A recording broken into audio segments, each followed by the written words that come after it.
دوري أبطال أوروبا السنة دي مش بس قوي، ده ممكن يكون أغرب نسخة في تاريخ البطولة. يلا بينا. بص يا سيدنا، لو ركزت في الأرقام بس هتفهم إن البطولة دي مختلفة تمام أي موسم فات. خلينا في دور ال16 لوحده.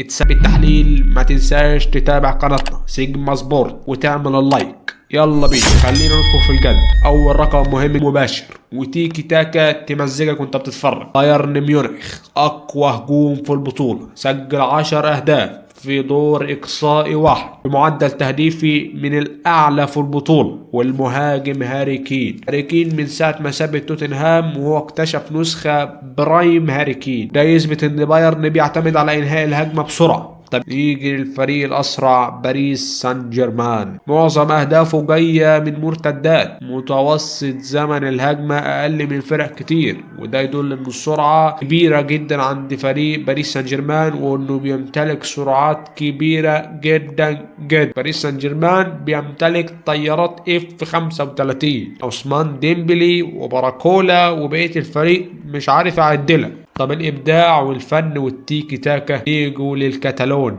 FC برشلونة. البارسا يا سادة من أعلى الفرق في صناعة الفرص، سجل 7 تجوال في مباراة واحدة بس. ولامين يامال واحد من المواهب المنفجرة جدا. الفريق بيلعب بثقة ومهارة والدنيا تمام وزي الفل. بس قبل ما نخش على الرقم اللي هيصدمك، ما تنساش تعمل اللايك وتعمل لنا السبسكرايب، وعايزين نوصل 1000 سبسكرايب في أقرب وقت. يلا يا سيدنا اعمل اللايك والسبسكرايب. ونيجي للرقم الصادم، أكتر من 60% من المباريات الإقصائية اتحسمت بفارق هدف واحد بس، وده يعني البطولة كلها تفاصيل صغيرة، الغلطة واحدة بتساوي خروج من البطولة. التحليل الحقيقي لو ربطت كل الأرقام دي ببعض، الفرق بقت بتهاجم اكتر من اي وقت، الفوارق بين الفرق بقت صغيرة جدا. يعني مفيش مباراة تخشها وتقول خلاص ده الفريق ده من قبل الماتش هو كده كده كسبان، مفيش الكلام ده.